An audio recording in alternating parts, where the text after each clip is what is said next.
Deskripsi umum konferensi kasus. Konferensi kasus atau KKA merupakan forum terbatas yang diupayakan oleh konselor untuk membahas suatu kasus dan arah-arah penanggulangannya.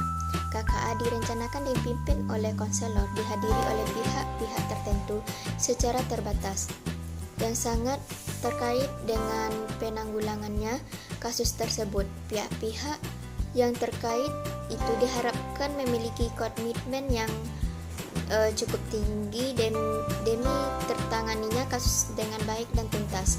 Penyelenggaraan KKA bersifat ad hoc non-formal, artinya khusus berkenaan dengan kasus tertentu saja. KKA tidak dibentuk secara formal dengan organisasi formal atau dengan ketua, sekretaris, anggota, dan sebagainya. Oleh karena itu, pertemuan KKA bukan pertemuan formal dalam artian berdasarkan surat keputusan SK tertentu. Penyelenggaraan KKA juga tidak terikat pada jumlah hadirin tertentu, waktu dan jadwal pertemuan tertentu, serta keharusan membuat keputusan tertentu. Sekian, terima kasih. Assalamualaikum warahmatullahi wabarakatuh. Assalamualaikum warahmatullahi wabarakatuh. Nama saya Diki Firmansyah, NIM 2030108014. Di sini saya ingin membacakan materi yang kedua. Tujuan. Menurut Prayetno dan Herman Amti 2004.2.322, tujuan konferensi kasus yaitu: 1. Diperoleh gambaran yang lebih jelas, mendalam, dan menyeluruh tentang permasalahan siswa. Gambaran yang diperoleh itu lengkap dengan saling sangkut paut data atau keterangan yang satu dengan yang lain. Yang kedua, terkomunikasinya jumlah aspek permasalahan kepada pihak-pihak yang berkaitan berkepentingan dan yang bersangkutan, sehingga penanganan masalah itu menjadi lebih mudah dan tuntas. Yang ketiga, terkoordinasi penanganan masalah yang dimaksud sehingga upaya penanganan itu lebih efektif dan efisiensi. Prayetno dan Herman Amti 2004.323 menjelaskan bahwa dalam penstrukturan konselor perlu mengembangkan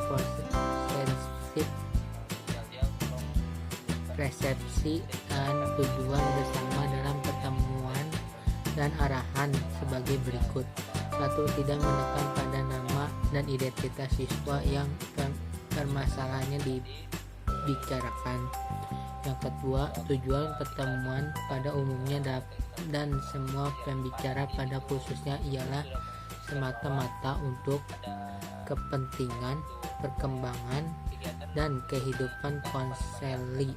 Semua isi pembicaraan ialah untuk kebahagiaan konseli. Yang ketiga, semua pembicaraan dilakukan secara terbuka, tapi tidak membicarakan hal-hal negatif tentang diri siswa konseli yang bersangkutan.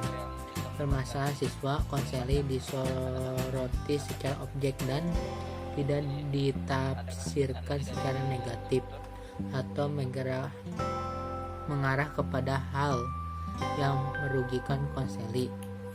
Lalu yang keempat, penafsiran data dan rencana-rencana kegiatan dilakukan secara rasional, sistematik, dan ilmiah.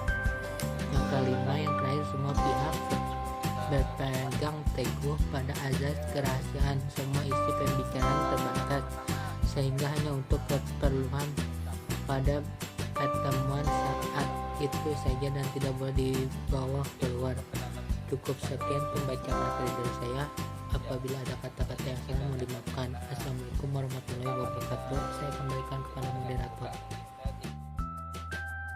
Materi selanjutnya yaitu pada bagian komponen. Ada 3 komponen utama dalam konferensi kasus, yaitu kasus itu sendiri, peserta, dan pemimpin atau konselor. konselor. Yang pertama, pada bagian kasus-kasus yang dibahas dalam konferensi kasus dapat mencakup. Yang pertama yaitu pastinya masalah klien yang sedang ditangani oleh konselor. Yang kedua, masalah yang dialami seseorang atau beberapa orang yang belum ditangani oleh konselor. Yang ketiga, kondisi lingkungan yang terindikasi atau berpotensi bermasalah. Yang keempat, laporan terjadinya masalah tertentu. Yang kelima, isu yang patut ditanggapi dan memperoleh penanganan yang memadai. Yang kedua yaitu pada bagian peserta. Para peserta dalam konferensi kasus pada dasarnya adalah semua pihak yang terkait dengan kasus atau permasalahan yang dibahas.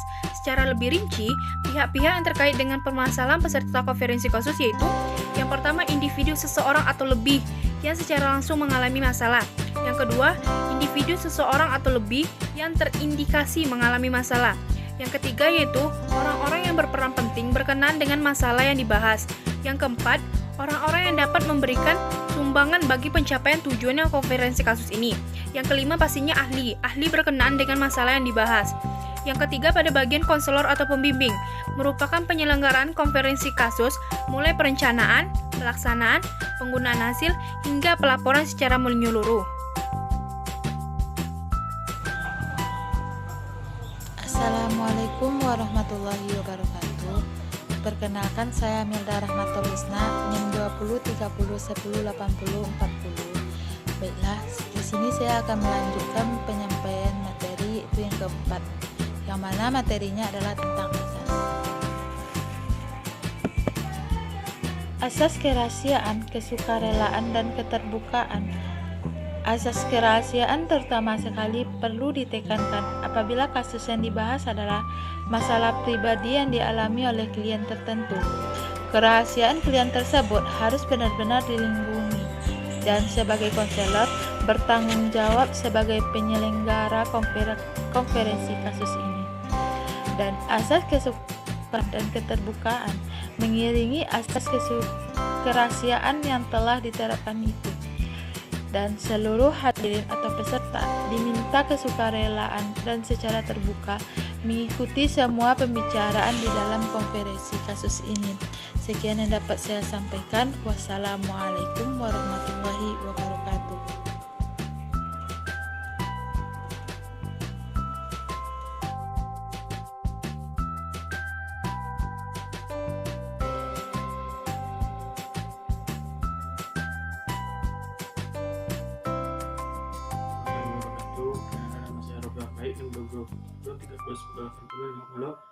Baiklah, saya akan membacakan materi terakhir yaitu keterkaitan dengan layanan BK.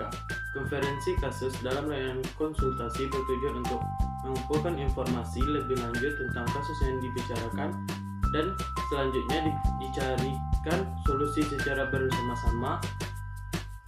Konsultasi dilaksanakan konselor dalam rangka memberikan bantuan kepada konseli.